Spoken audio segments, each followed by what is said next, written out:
Soyez bénis, cher peuple de Dieu. Notre thème dans ce mois de mars, c'est la sagesse. La sagesse. Je vais vous raconter l'histoire d'un monsieur qui vraiment a des remords, qui regrette. Et chaque année, quand il regarde son fils, ça lui fait vraiment mal l'acte qu'il a posé. Mais bon, c'est déjà fait. Il faut prier pour que le Seigneur puisse agir. Il dit qu'il a manqué de sagesse et son fils s'est fait agresser. Donc, il dit que ça s'est passé dans les périodes voilà, où l'adolescence de son fils battait son plein. Parce qu'il y a un temps où les enfants, ils sont en pleine adolescence et c'est vraiment difficile. Ils n'écoutent personne, ils en font à leur tête et tout ça. Vraiment, ce sont des périodes de tension entre enfants et parents. Donc, il dit que son grand garçon, il avait, je ne sais pas si c'était 18 ans. Aujourd'hui, le monsieur, bon, son grand garçon, il a 26 ans. Hein, voilà. Il travaille, il n'est plus à la maison. Mais chaque fois qu'il regarde l'handicap que son fils a, vraiment, ça lui fait mal au cœur. Ça lui fait mal au cœur. Il dit que son garçon, quand il avait 18 ans, mais à partir de 15 ans même déjà, l'enfant, il était très agité. Il faisait plein de bêtises dans le quartier où ils habitent. On vient lui dire, son fils, il a fait ça. Avec son groupe, on les a vus quelque part. Ils sont en train de boire, ils traînent dans les... Voilà, ils traînent parce qu'ils seraient ivres. Et puis, ils viennent à la maison, ils sentent la boisson. Pourtant, son garçon n'était pas comme ça. Mais à partir de 15 ans, il est rentré dans un faux groupe là. C'était que ce genre de choses qu'il faisait. Il a essayé par toutes les manières qu'il pouvait faire pour le punir, le redresser, parler avec lui, l'amener même à l'église pour qu'on prie pour lui. Voilà, il a tout essayé selon lui, hein, pour que l'enfant puisse changer. L'enfant ne changeait pas, jusqu'à ce que l'enfant ait 18 ans. Et il dit qu'il est tout le temps en train de sortir, il vient très tard. Et il vient très tard, il doit taper à la porte il doit frapper à la porte pour qu'on ouvre. Et lui, pour lui, il dit que l'enfant met tout le monde en danger parce qu'il faut venir lui ouvrir la porte à 2 h du matin, à 3 h du matin, ainsi de suite. Donc, il dit que c'est comme ça qu'un soir, son garçon de 18 ans est encore parti. Et quand il vient comme ça, là, ce sont ses soeurs qui l'appellent en secret. Elles viennent ouvrir la porte. Donc, ce jour-là, lui, il a pris la clé. Il dit, on ne va pas t'ouvrir la porte aujourd'hui. Donc, quand il a fini, c'est viré avec ses amis, là. Je ne sais pas s'il était 2 h du matin ou bien quoi. Voilà, ils viennent en groupe, on dépose un, et puis il y en a qui habitent dans le même quartier, ils s'en vont. Donc, ils sont venus en groupe là, et lui, il est resté là. Ah, tu es déjà devant ta porte, nous, on continue. Et lui, les autres ont continué jusqu'à ce que chacun aille chez lui. Et donc, cette fois-ci là, comme c'est lui le père qui avait la clé là, il appelle ses soeurs, il dit, ah, papa a pris la clé. Il appelle les servantes, papa a pris la clé. Il a tout essayé. Oh, la maison est bien fermée, on ne peut même pas sauter la clôture. Donc, il est devant la porte là. Il frappe, il frappe. Et lui, le papa, il dit qu'il ne dormait pas. Hein, parce qu'il voulait voir ce qui va se passer. Donc, il était là. Et son fils a frappé, frappé, frappé. Ils n'ont pas ouvert. De 2 h du matin jusqu'à quand il traînait devant la porte là. Et puis, il a commencé à cheminer pour voir s'il pouvait aller dormir chez l'un de ses amis. Donc, il dit qu'il s'est retrouvé, son fils l'a expliqué après, il s'est retrouvé en train de passer dans un couloir qui était noir. Et à la sortie du couloir, quelqu'un l'a ensommé au niveau de son oreille, comme ça. Puis il a perdu contrôle et puis il est tombé. Et il a vu, senti des gens qui fouillaient dans ses poches, qui prenaient ses affaires, qui lui arrachaient des choses qui étaient sur lui, l'argent, tout. Et il est resté couché là et puis les gens sont partis. Donc il dit à partir de là, il a senti, puisqu'ils l'ont ensommé dans l'oreille ici, il a senti que ça, vraiment, son oreille a pris un coup. Donc, il a fait un effort, il est resté couché là.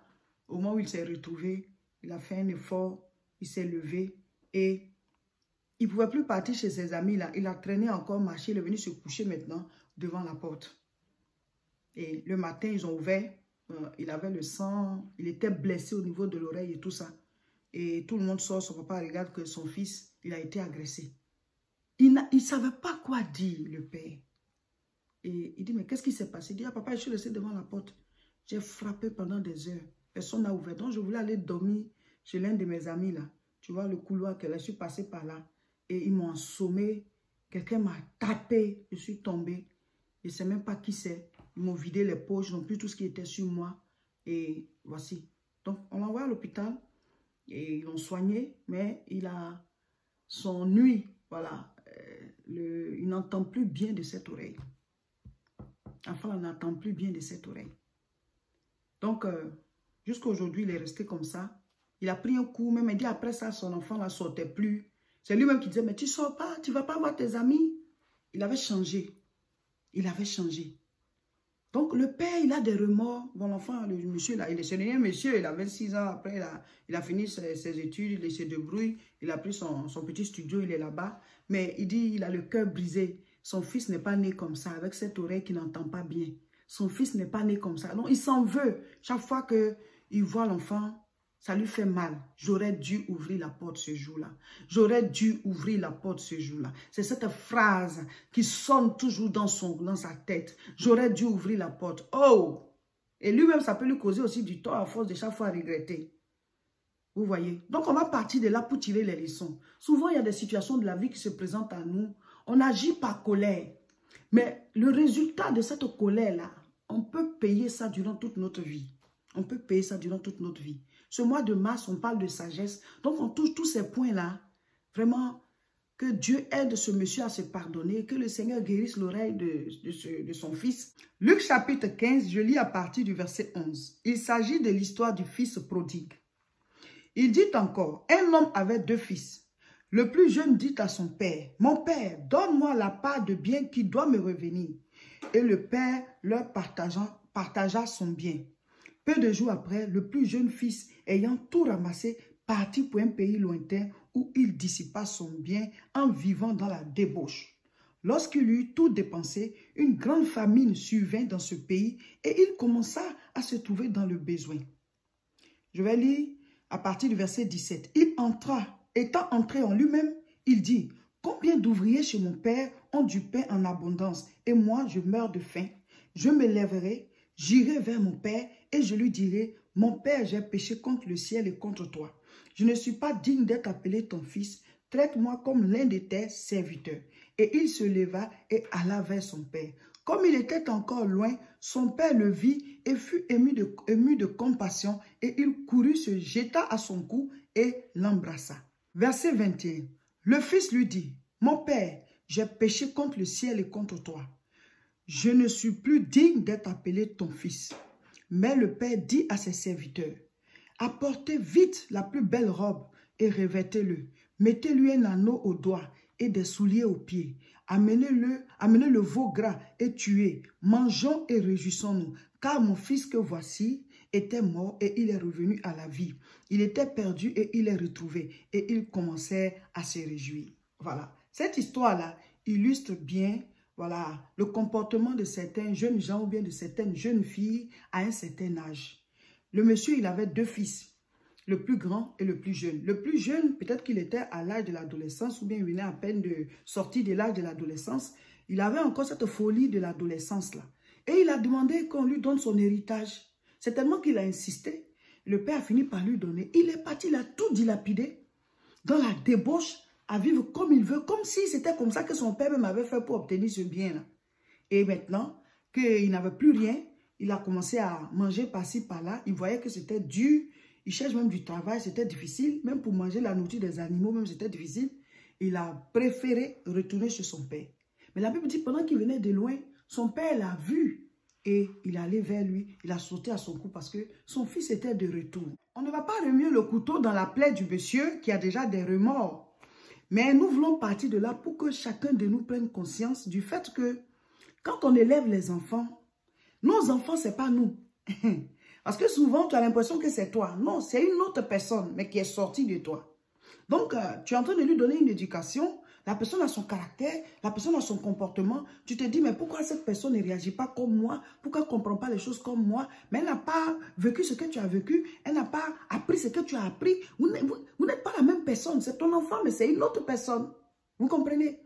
Et nous savons tous que l'âge de l'adolescence est un âge de turbulence. Et nous-mêmes, en tant qu'êtres humains, en tant qu'adultes, en traversant la période de l'adolescence aussi, il y a des choses que chacun de nous, voilà, dans l'âge de l'adolescence, là, tu raidis le cou, on te parle, tu as l'impression que maintenant tu es devenu grand, tu en fais à ta tête, tu découvres la vie. Donc, il y a plein d'erreurs qu'on commet. Vous comprenez? Donc, vos enfants aussi vont passer par là. De toute façon, nous, on est passé par là. Nos enfants aussi vont passer par là. Et eux aussi, leurs enfants vont passer par là. Ainsi de suite. C'est à chaque âge sa chose. C'est comme quand l'enfant il a 3 mois, et puis on dit, ah, bon, l'enfant maintenant il commence à s'asseoir, 3 mois, 4 mois il doit s'asseoir, ou alors à tel âge il doit marcher, ou bien ceci, cela. Quand l'âge de l'adolescence arrive là, c'est un tournant entre l'enfance et l'âge adulte. Donc là, il y a plein de choses qui se passent. C'est un âge de turbulence en tout cas. Donc, il faut que vous soyez patient. C'est vrai qu'il faut continuer d'être rigoureux. Mais en même temps, il y a des aspects où il faut un peu, voilà, laisser tomber certaines choses. Lui, il a voulu punir l'enfant. Mais il a oublié l'aspect danger. Vous comprenez? En pleine nuit, Dieu d'abord a permis que ton enfant te revienne. Vous comprenez? L'ange de l'Éternel campe autour de ceux qui le craignent. Il les arrache du danger. En pleine nuit, il est allé jouer avec ses amis. Ils sont allés quelque part. Peut-être que son père lui a dit, il n'est pas parti. Il est quand même parti. Mais Dieu t'a ramené ton fils. Il frappe à la porte. Pourquoi toi, tu n'ouvres pas? Comprenez? Dieu a ramené l'enfant. Il frappe à la porte. Dieu te l'a ramené. Ouvre la porte, il va rentrer pour sauvegarder sa vie. Les gens auraient pu le tuer. On lui a fait mal à l'oreille. Aujourd'hui, il trimballe les séquelles. Mais il aurait pu mourir. Et là même, les remords allaient être très très grands. Et pour le père, pour toute la famille, ils allaient tous se sentir coupables de ce que l'enfant là, il frappait à la porte. Et le père se dit, va dormir où tu es quitté. Va dormir où tu es quitté. Mais quelle punition! Mais ce n'est pas lui seul qui agit comme ça. Il y a beaucoup de parents qui agissent comme ça. C'est vrai qu'on a raison, parce que les enfants là, ils déconnent. Mais il ne faut pas donner une punition qui peut le tuer aussi. Il ne faut pas donner une punition à risque. Là, il est tombé entre les mains des inconnus. Ils auraient pu lui faire n'importe quoi. Dieu a eu pitié de toi qu'on ne l'a pas tué. Donc, partons de l'histoire de ce père pour expliquer à tous les parents qui sont en train d'éduquer les enfants. Et souvent, il y a des choses, tu veux tellement le punir. Attention à ce que la punition là ne le détruise pas. Parce que, qui sait, il peut changer après. Là, maintenant, ce jeune, il a changé. Il a pris conscience, il est devenu adulte. Mais là, il a les séquelles de son oreille, là. Mais si c'était juste les choses qu'il faisait, peut-être il y a aussi d'autres séquelles, hein. Mais au moins, le père n'allait pas se sentir coupable. La famille n'allait pas se sentir coupable. Parce qu'il a frappé. Il a frappé. Et le père dit, va dormir où tu es quitté. Et jusqu'à ce que l'enfant, bon, cherchant une solution, peut-être aller dormir chez l'un de ses amis. Mais les amis avec qui il était là, leurs parents ont ouvert la porte et ils sont rentrés. Ils ont ouvert la porte, ils sont rentrés. Pourquoi c'est toi, tu ne veux pas ouvrir la porte pour ton enfant? Chers parents, il y a un âge là. Et même il y a des enfants, même avant même l'âge de l'adolescence, ils sont déjà très récalcitrants. Ils sont turbulents. Ne punissez pas au point de détruire. Ne punissez pas au point de laisser une cicatrice. Ne punissez pas au point de laisser des séquelles qui vont vous faire avoir des remords et qui vont handicaper l'enfant. Ou bien vous-même aussi, vous créez un handicap. Alléluia. Il faut qu'on se laisse conduire par la sagesse. J'ai pris le passage du fils prodigue pour dire que on n'est pas les premiers ni les derniers dont les enfants sont récalcitrants ou bien déconnent. Le fils prodigue, il a demandé son héritage. Il est parti dépenser, gaspiller tout. Il est revenu et son père l'a accepté. Pas parce que son père est d'accord avec ce qu'il a fait. Mais il remercie le ciel de lui avoir amené son enfant. Il remercie le ciel de lui avoir amené son enfant. Il aurait pu mourir là-bas. Souvent, les bêtises que les enfants font là, si tu veux mettre une punition au point de vouloir les détruire, c'est toi-même qui va avoir des remords après. C'est toi qui vas regretter. Prions et éduquons-les avec la parole. C'est pour cela que ceux dont les enfants sont encore jeunes, sont encore petits, en tout cas, ne vous accordez pas de repos. Sémez la parole dans leur cœur. Achetez leur Bible, ayez des temps de prière ensemble et achetez des Bibles adaptées à leur âge. Même les librairies, là, les librairies chrétiennes, ceux qui sont en Afrique, par exemple, tu peux aller directement à la librairie. Ici, les librairies sont un peu loin. Donc, si tu n'es pas dans un quartier où il y a une librairie chrétienne, tu peux commander en ligne. Librairie chrétienne, et puis tu dis, l'âge de ton enfant, la Bible qui va avec, il y a des Bibles illustrées, même si ce n'est pas toute la Bible, mais il y a des histoires. Vous les lisez ensemble, au lieu de les lire les Cendrillon, les Blanches-Neiges, les soirs avant de dormir, lisez-leur l'histoire d'Esther, l'histoire de Samson, l'histoire de David, l'histoire de Jacob, d'Isaac et tout ça. Voilà, tout ça, Ruth, la Moabite, il y a de belles histoires dans la Bible. L'enfant grandit avec Jonas que Dieu avait envoyé à Ninive, qui ne voulait pas aller, il a désobéi, il a été avalé par un poisson et ainsi de suite. Il y a de belles histoires dans la Bible, même dans le Nouveau Testament, il y a des histoires. Vous lisez et vous interprétez à l'enfant. Il faut qu'il y ait la parole dans leur cœur. Je ne dis pas que quand il y a la parole dans leur cœur, arrivé à l'âge de l'adolescence, ils ne vont pas déconner. Ça peut arriver qu'ils déconnent quand même. Hein. Mais la parole va toujours les ramener. Parce que la Bible dit que la parole ne retourne pas à Dieu sans avoir accompli sa mission. Dès l'instant où la parole est dans le cœur de quelqu'un, tu peux dormir tranquille. Cette parole-là travaille. La personne, la conscience là, est enveloppée de la parole de Dieu. L'enfant va finir par revenir vers le Seigneur. Si vous voulez suivre toutes nos vidéos, abonnez-vous.